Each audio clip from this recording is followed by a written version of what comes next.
அன்பு நேயர்களுக்கு கனிவான வணக்கம்.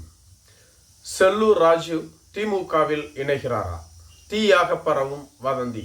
எடப்பாடி பழனிசாமி தமிழகம் முழுவதும் சுற்றுப்பயணங்களை மேற்கொண்டு வருகிறார்.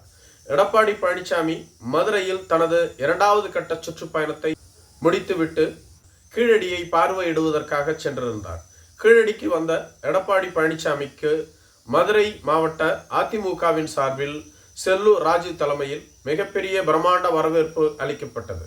இந்த வரவேற்பு நிகழ்ச்சியை பெற்றுக்கொண்ட எடப்பாடி பழனிசாமி அவரது காரில் ஏற செல்லூர் ராஜு முயன்றார். அப்பொழுது எடப்பாடி பழனிசாமி அவர்களோ, அண்ணே, இந்த காரில் ஏற வேண்டாம், பின்னாடி வரக்கூடிய காரில் வாருங்கள் என கூறியிருந்தார். இது செல்லூர் ராஜுக்கு மிகப்பெரிய அவமதிப்பாக பார்க்கப்பட்டு வருகிறது.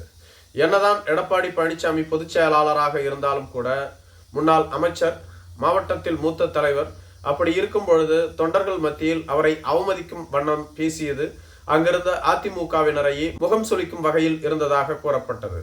இதனால் செல்லூர் ராஜு மிகுந்த மன உளைச்சலுக்கு ஆளானதாகவும் கூறப்பட்டது.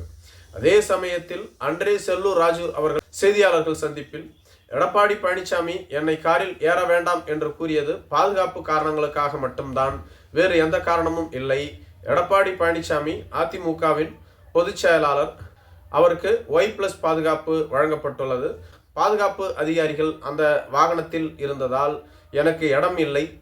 மேலும் பாதுகாப்பு பிரச்சனையை காரணம் காட்டித்தான் எடப்பாடி பழனிசாமி அந்த காரில் என்னை ஏற வேண்டாம் என கூறினாரை தவிர வேறு எந்த காரணமும் இல்லை என அவர் மறுப்பு தெரிவித்திருந்தாலும் கூட, செல்லூர் ராஜுக்கு இது மிகப்பெரிய அதிர்ச்சியை ஏற்படுத்தி இருந்ததாக கூறப்பட்டது.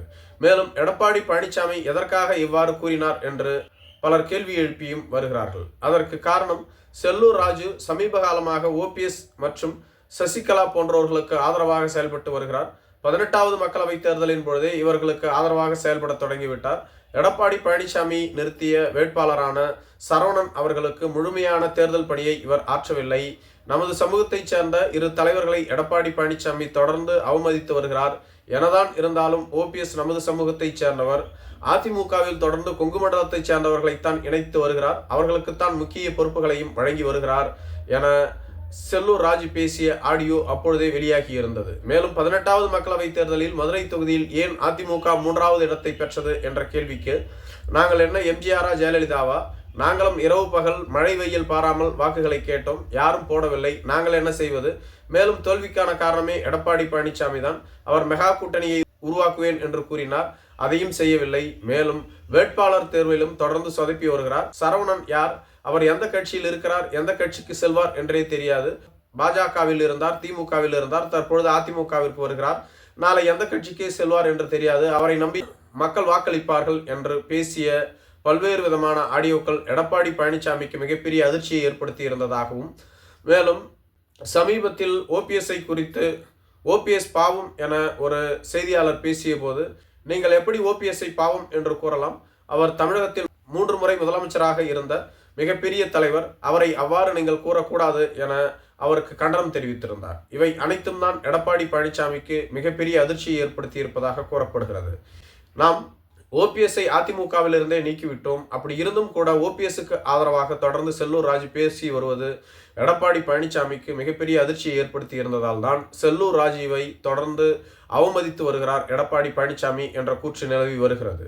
மேலும் செல்லூர் ராஜு திமுகவில் இணைந்து வருவதற்கான பேச்சுகள் தொடர்ந்து அடிபட்டு வருகிறது. மேலும் திமுகவோடு பேச்சுவார்த்தையில் இருக்கிறார் என்று விசாரித்த போது செல்லூர் ராஜு அவர்கள் கொடுத்த விளக்கம், நான் அதிமுக காரன், தொடர்ந்து அதிமுகவில் தான் இருப்பேன், திமுகவில் இணைவேன் என்று கூறுவது துளிகூட உண்மை இல்லை. இது வேண்டுமென்றே ஒரு சிலர் கட்டுக்கதைகளை பரப்பி விட்டு கொண்டிருக்கிறார்கள். அதை யாரும் நம்ப வேண்டாம். நான் அதிமுக காரன், அதிமுகவில் தான் தொடர்ந்து பயணிப்பேன், வேறு கட்சிக்கு செல்லக்கூடிய எண்ணம் துளிகூட இல்லை என குறிப்பிட்டிருந்தார். நன்றி.